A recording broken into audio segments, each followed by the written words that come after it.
کمرے میں اندھیرا تھا، گھپ اندھیرا۔ ایسے میں مجھے میرا سانس گھٹتا ہوا محسوس ہوا۔ میں آنکھیں نہیں کھولنا چاہتا تھا کیونکہ مجھے پتا تھا کس کی آمد ہو چکی ہے، لیکن میں نے آنکھیں کھول لیں۔ جو نہیں دیکھنا چاہتا تھا دیکھا اور نمک کا مجسمہ بن گیا۔ میں جہاں نظر دوڑا رہا تھا مجھے وہ نظر آ رہی تھی، سفید لباس میں۔ میں نے سوچا کہ آج اس نے پھر میرا گلا دبایا تھا۔ خوف سا محسوس ہوا۔ اٹھنے کی کوشش کی لیکن وہ مجھ پر جھکی اور سرگوشی میں اپنے روزانہ کے کہے گئے الفاظ دہرائے۔ میں تمہارے ساتھ تب سے ہوں جب سے تم پیدا ہوئے ہو۔ تم نے میری خواہش نہیں کی تھی لیکن میں تحفے میں تمہیں ملی ہوں۔ ایک جھٹکے سے میری آنکھ کھلی۔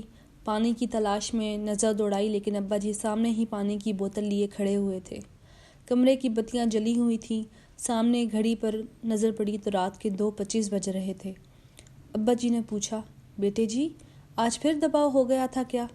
ساتھ پانی کی بوتل بڑھائی۔ میں مسکرایا اور ایسے مسکرایا کہ رونے کا گمان ہوا۔ ابو جی سب کہتے ہیں ولی کے بیٹے ہو اس لیے جنات پیچھے پڑ گئے ہیں۔ ابا جی خاموش رہے۔ میں نے تسلی سے پانی پیا اور کہا، ابو جی بیت ہونا چاہتا ہوں، مہربانی کر دیجیے۔ ابا نے سر پر ہاتھ رکھا اور کل اسی وقت اٹھنے کا کہہ کر جانے لگے تھے کہ رکے، مڑے اور گلے لگا کر کہا، سالگرہ مبارک ہو پتر جی۔ اوہ، میں خوش ہونا چاہتا تھا۔ کوشش کی کہ کم از کم ابا کو ہی مایوس نہ بھیجوں لیکن نہ ہو سکا۔ جھماکے سے سفید لباس والے کی بات ذہن میں آئی، تم اپنی کہانی کے دشمن خود ہو، اس بات کو یاد رکھو۔ ابا چلے گئے اور میں لائٹ بند کیے بغیر سونے کی تیاری کرنے لگا۔ اس بات کو ذہن سے جھٹکنے کی کوشش کی کہ 1 دسمبر آ چکا ہے لیکن مجھ پر ماضی کے دروازے کھول دیے گئے۔ 1 دسمبر 2015۔ میں آج بہت خوش تھا۔ میری سالگرہ تھی۔ میں 11 سال کا ہونے جا رہا تھا اور میرے بہت اصرار پر سب دوست احباب اور رشتہ داروں کو مدعو کیا گیا تھا۔ مہمان زیادہ ہونے کی وجہ سے 2 کیک آئے تھے، ایک لال رنگ کا تھا اور ایک کالے رنگ کا۔ میں نے آسمانی رنگ کی شرٹ پہنی ہوئی تھی۔ کیک کاٹنے لگے تو 2 کیک ہونے کی وجہ سے میری ہم عمر روتی بلکتی کزن کو بھی ساتھ کھڑا کر دیا گیا۔ سب اس لاڈلی کی طرف متوجہ ہو گئے۔ مجھے احساس ہوا کہ میں اتنا اہم نہیں کہ کسی کے چہرے کا جمال بن سکوں۔ اس دن پہلی دفعہ مجھے اپنے بڑے کان، گاڑھی رنگت اور طوطی زبان پر شرمندگی ہوئی۔ وہ ہیرا تھی، چمکتی تھی اور سب کی آنکھوں کا نور بن جاتی تھی۔ میں اس کی چمک کی تاثیر سے جل جاتا اور راکھ ہو جاتا تھا۔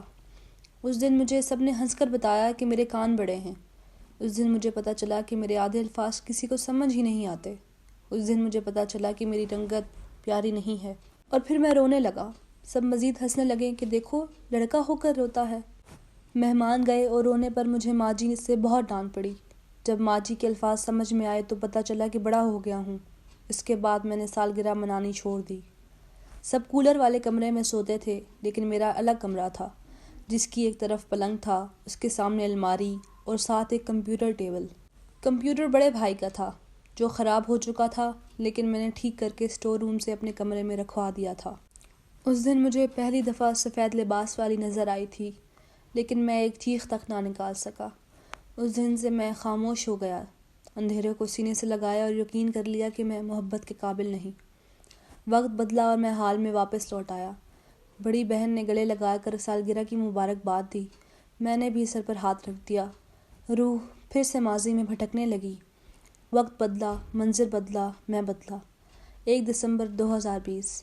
میری سالگرہ تھی لیکن چونکہ کرونا کے دن چل رہے تھے، دادی جی ہسپتال میں داخل تھیں اور کرونا کی مریضاں تھیں، اس لیے کسی کے ذہن میں مبارکباد دینے کا خیال نہیں آیا۔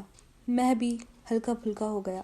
شام ہوئی تو گھر کی دیواروں سے وحشت ٹپکنے لگی اور ٹھیک 1 دسمبر 2020 کو دادی کی میت گھر پہنچا دی گئی۔ سب اتنا روئے کہ لگا جوان موت ہوئی ہے۔ میں نے پہلی دفعہ ابا جی کو روتے دیکھا۔ وہ گھر کی ہر بیٹی کو سینے سے لگاتے اور روتے جاتے۔ اس دن مجھے یقین ہو گیا کہ جوانی آنے سے پہلے مجھے بڑھاپا آ چکا ہے۔ رات ہوئی، جنازہ رخصت ہوا تو گھر کی دیواروں میں دراڑیں نظر آنے لگیں۔ رات آنکھ کھلتی تو کسی نہ کسی کونے میں کوئی روتا ہوا نظر آ جاتا۔ میں اس کے پاس جاتا، بیٹھتا اور خاموشی کلام کرنے لگتی۔ وقت کے ساتھ ساتھ سب معمول پر آنے لگا۔ اندازہ ہوا کہ جو لوگ وقت کے پرستار ہیں ان کی سمت سب سے بہتر، ان کا اندازہ سب سے ٹھیک۔ سالگرہ مبارک ہو قاسم۔ کسی نے کندھے سے پکڑا اور مجھے کھینچ کر حال میں لے آیا۔ آواز پہچاننے میں مشکل ہوئی، لیکن جب چہرہ دیکھا تو سامنے محسن کو کھڑے پایا۔ یہ میری کہانی کا وہ کردار ہے جس کے پاس الفاظ کا ذخیرہ تھا لیکن عمل نہیں تھا۔ آج تو ٹوپی اتار دو قاسم، مسکرا کر جتاتے ہوئے وہ اندر چلا گیا اور میں نے باہر کی راہ لی۔ 2020 سے 2023 آ گیا تھا۔ یہ پہلی سالگرہ تھی جب مسکان کا نہ کوئی میسج آیا تھا نہ وہ خود آئی تھی۔ میں پارک میں جا بیٹھا، یقین تھا مسکان جب اپنی کھڑکی سے مجھے دیکھے گی تو ضرور آئے گی، اور پھر مجھے خوشبو آنے لگی۔ آسمان کے پرندوں نے میرے دل کا راز جانا اور دل کو ساتھ ملائے جھومنے لگے۔ یا تے نیریاں نو سینے نال لا لے، یا کسی دے مکھ دا جمال بن جا، کر کے حوصلہ وے ہو جا اکو پاسے، یا تے ککھ بن جا یا کمال بن جا۔ Happy birthday Qasim. Muskan کی آواز کانوں میں پڑی۔ میں نے آنکھوں میں خفگی لیے اسے دیکھا پر برقرار نہ رکھ سکا۔ میری آنکھیں ایسے چمکنے لگی جیسے آج سارے میدان فتح کرنے کا ارادہ ہو۔ اس کو دیکھتے دیکھتے میں 2 دسمبر 2020 کی شام میں ہیولے کی طرح داخل ہوا۔ یہ منظر کتنا حسین تھا۔ میں ایسی جگہ بیٹھا ہوا تھا، وہ میرے سامنے تھی اور مجھے یقین دلا رہی تھی کہ میں بھی کسی کے چہرے کا جمال بن سکتا ہوں، میں بھی محبت کیے جانے کے قابل ہوں۔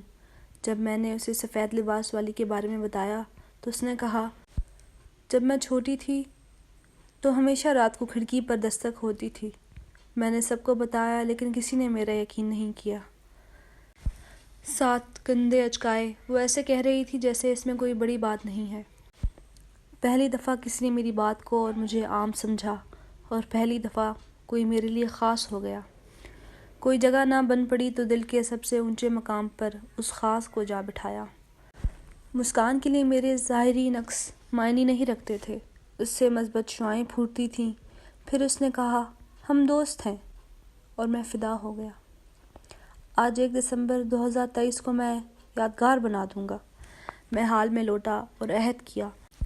مسکان کو بتانا چاہا کہ مسکان، تم میرے لیے بہت خاص ہو، اور کیا تم مجھے اپنی زندگی میں شامل کرو گی؟